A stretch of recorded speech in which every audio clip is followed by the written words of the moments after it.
ఆత్మ సచ్చిత్తానంద స్వరూపం. ఈ సృష్టి అసత్తు, జడము, దుఃఖం. ఆ మూడు లక్షణాలు ఆత్మకుంటే ఈ సృష్టించిన జగత్తుకి ఈ మూడు లక్షణాలు ఉన్నాయి. ఇది అసత్తు, జడం, మిథ్య, దుఃఖంతో ఉంది. ఈ దుఃఖంతో కూడి ఉంది అని చెప్పడం వల్ల మనం తేర్చుకుంటున్నప్పుడు, ఇంకా తెలుసుకున్నప్పుడు కోరికలు ఉండకూడదు, కోరికల వల్లే దుఃఖం వస్తుంది అని తెలుసుకుంటాం. మరి అసత్తుని కోరుకోకూడదు, దానివల్ల కూడా దుఃఖం వస్తుంది.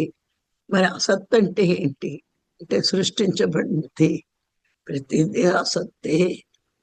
సృష్టి లేనిది, రూపం ఉన్నది అసత్తు, సృష్టించబడేది అసత్తు. ఇలా మనం అన్నీ తెలుసుకుంటున్నప్పుడు ఈ ప్రపంచంలో ఉంటూ దానిని అంటించుకోకుండా, అంటే దాన్ని మనం ఎప్పుడైతే కోరుకున్నామో ఇప్పుడు మనం అంటించుకున్నట్టేనండి. అది కావాలి అన్నాము అంటే అంటించుకున్నట్టే. అది కోరిక. ఈ సృష్టి అంతా దేనికిచ్చాడు భగవంతుడు అంటే జీవుడు దేవుడు ఎదగడానికే ఇచ్చాడు.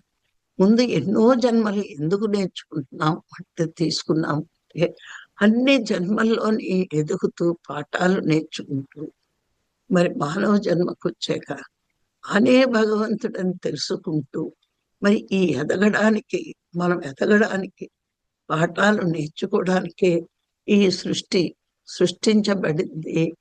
తమోత్తమమైన మానవ జన్మ తీసుకున్నాక ఎలా జీవించాలి అంటే తామరాకు మీద నీటి బొట్టులా, తామరాకు నీటిలోనే ఉంటుంది కానీ నీటిని అంటించుకోకుండానే అది ఎదుగుతూ ఉంటుంది, జీవిస్తూ ఉంటుంది.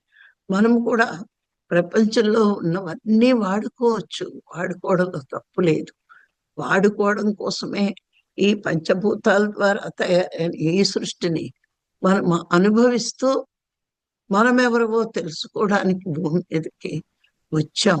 కానీ అవి అనుభవించడానికి మాత్రమే ఉన్నాయనుకోవాలి. కానీ నా సొంతం అయిపోవాలి అనే ఒక కోరికే మనని దుఃఖాలు పాలు చేస్తుంది.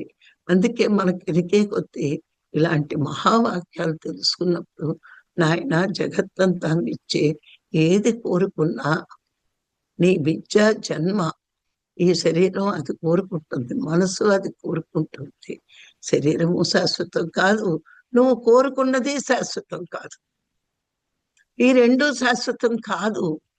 నువ్వు దేనికి వచ్చావు? శాశ్వతుల్ని వెతుక్కోవడానికి అశాశ్వతమైన శరీరంతో వచ్చావు భూమి మీదకి.